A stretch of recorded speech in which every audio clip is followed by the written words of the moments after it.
कृष्ण को अत्यंत प्रिय है कार्तिक मास।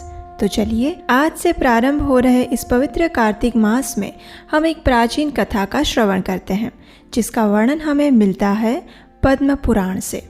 समय द्वारिका में देवर्षि नारद मुनि पधारे। जैसे ही वे सुधर्मा राजसभा में पहुंचे तो कृष्ण, बलराम और सभी उपस्थित लोगों ने अपने अपने आसन से उठकर उनका स्वागत किया। बलराम जी ने नारद मुनि को बैठने के लिए आसन प्रदान किया, उनके चरण प्रक्षालन किए और फिर उनसे कहने लगे, हे देवर्षि, आरंभ हो रहे इस पवित्र कार्तिक मास में हम एक प्राचीन कथा का श्रवण करते हैं, जिसका वर्णन हमें मिलता है पद्म पुराण से।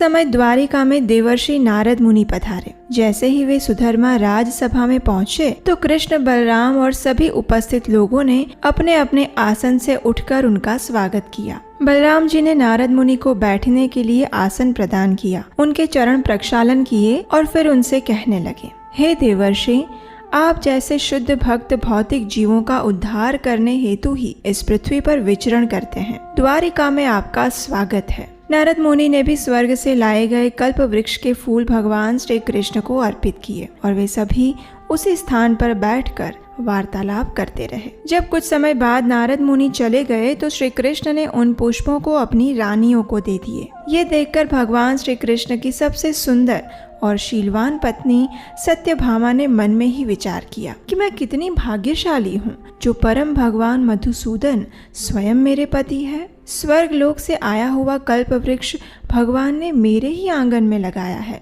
जिसकी कोई भी पृथ्वीवासी कल्पना भी नहीं कर सकता। लेकिन मेरा सौभाग्य मेरे कौन से पुण्य कर्मों का फल होगा? इस प्रकार सोचते हुए सत्यभामा श्री कृष्ण के पास पहुंची और उनसे पूछने लगी, हे प्रभु, यदि आप आज्ञा दें तो मैं आपसे कुछ पूछना चाहती हूँ। श्री कृष्ण ने मुस्कुराते हुए कहा, अवश्य पूछो।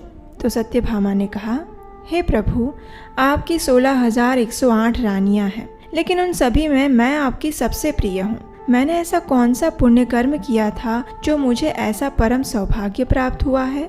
यदि आप उचित समझे तो मेरी इस जिज्ञासा का समाधान करें।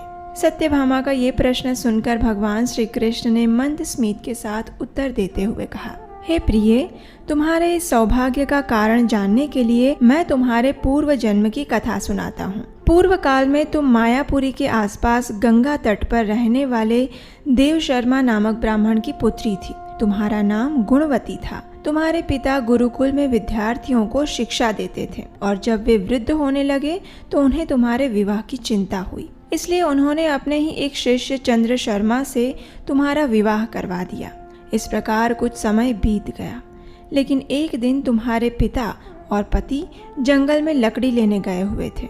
वह राक्षस के साथ हुआ। उन्होंने स्वयं को बचाने के अनेक प्रयास किए, लेकिन उस मायावी ने उन दोनों की निर्मम हत्या कर दी। देव शर्मा और चंद्र शर्मा दोनों ने ही आजीवन मेरी भक्ति की थी, इसलिए मृत्यु के समय वैकुंठ से एक दिव्य विमान आया और उन्हें लेकर चला गया। जब गुणवती को इस बात का पता चला तो वो शोक करने लगी। उस समय उनके आश्रम के कुछ ऋषियों ने उसे कार्तिक मास व्रत का पालन करने की सलाह दी और इस प्रकार गुणवती ने आजीवन इस कार्तिक मास व्रत और एकादशी तिथि का पालन किया। यहाँ तक कि जब वह वृद्ध हो गई तब पर भी वह पूर्ण श्रद्धा और नियम पूर्वक इन व्रतों का पालन करती रही।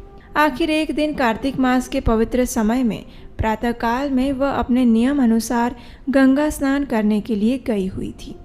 वृद्धावस्था के कारण उसका शरीर ठंडे पानी को सहन नहीं कर पाया और उसी क्षण शिथिल पड़ गया। इस प्रकार उसने अपना देह त्याग दिया।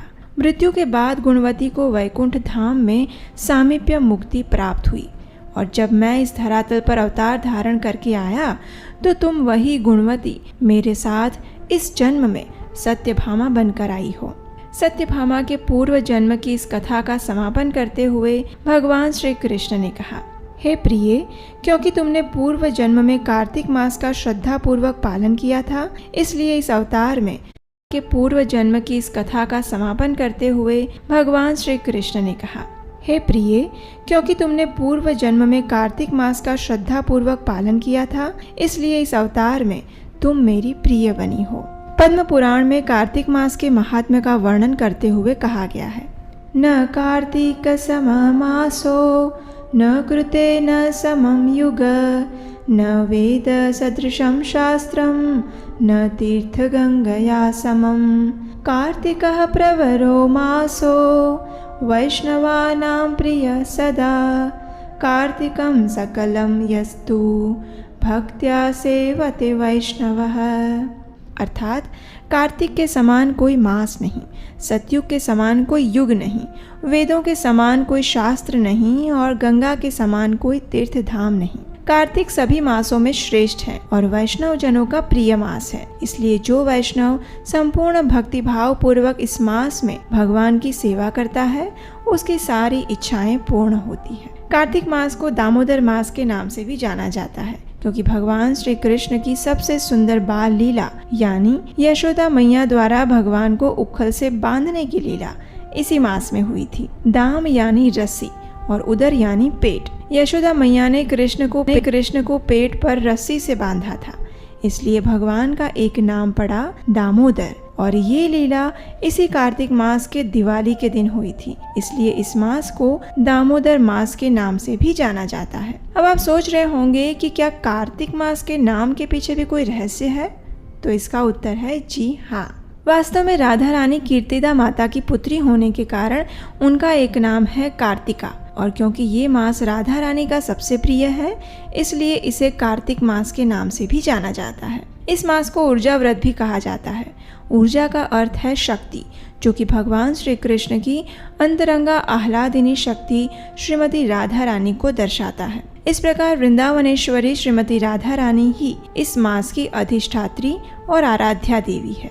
यदि इस मास में कोई उनका गुणगान करता है और उनकी सेवा करता है तो भगवान श्री कृष्ण उससे अत्यंत प्रसन्न होते हैं। इसलिए इस ऊर्जा व्रत का पालन करने के लिए भक्त को श्रीमती राधा रानी के नाम, रूप और गुणों का गान करने के लिए कहा जाता है। एक समय ब्रह्मा जी ने नारद मुनि से कहा था, हे नारद, कार्तिक मास में व्यक्ति को श्रीमद् भगवत गीता और श्रीमद् भागवतम का पाठ करने से अनंत पुण्य फल की प्राप्ति होती है। जो मनुष्य इस मास में ब्रह्मा जी ने नारद मुनि से कहा था, हे नारद, कार्तिक मास में व्यक्ति को श्रीमद् भगवत गीता और श्रीमद् भागवतम का पाठ करने से अनंत पुण्य फल की प्राप्ति होती है। जो मनुष्य इस मास में परम भगवान श्री हरि के पवित्र नामों का जप करता है और उनकी विधि पूर्वक पूजा आराधना करता है उसके सभी मनोरथ पूर्ण हो जाते हैं। इस मास में यदि कोई भगवान श्री हरि की थोड़ी सी भी सेवा कर ले तो उसे उसका 1000 गुना ज्यादा फल प्राप्त होता है। ये वही मास है जिसमें भगवान श्री कृष्ण ने अपनी अधिकतर बाल लीलाएं की थी, जैसे कि अरिष्टासुर का वध और राधा कुंड तथा श्याम कुंड का प्राकट्य, गोवर्धन धारण करने की लीला, बहुलाष्टमी, माता यशोदा द्वारा उखल से बंधकर नल कुबेर और मणिग्रीव के उद्धार की लीला, महारास लीला इत्यादि। इतना ही नहीं, इसी मास में हरिप्रिया तुलसी देवी का प्राकट्य भी हुआ था और शालिग्राम के साथ उनका विवाह भी इसी पवित्र कार्तिक मास में संपन्न हुआ था। हमारे शास्त्रों में और आचार्यों द्वारा कार्तिक मास में करने योग्य मुख्य 5 कार्य बताए गए हैं। भगवान के धाम में वास करना, श्रीमद् भागवतम का श्रवण और पठन करना, भक्तों की सेवा करना, अर्च विग्रहों की सेवा करना और नाम संकीर्तन करना। इस मास में किया गया कोई भी एक आध्यात्मिक कार्य जैसे कि जप, तप, दान, पुण्य इत्यादि मनुष्य को इसका 1000 गुना अधिक फल प्रदान करता है। इसलिए प्रयास करें कि इस मास में अधिक से अधिक हरे कृष्ण महामंत्र का जप करें, वैष्णवों की सेवा करें, प्रतिदिन भगवान को घी का दीपक अर्पित करें यानी दीपदान करें, तुलसी देवी की सेवा पूजा करें और अपनी क्षमता अनुसार दान दें। इस मास में आप कोई विशेष संकल्प भी ले सकते हैं।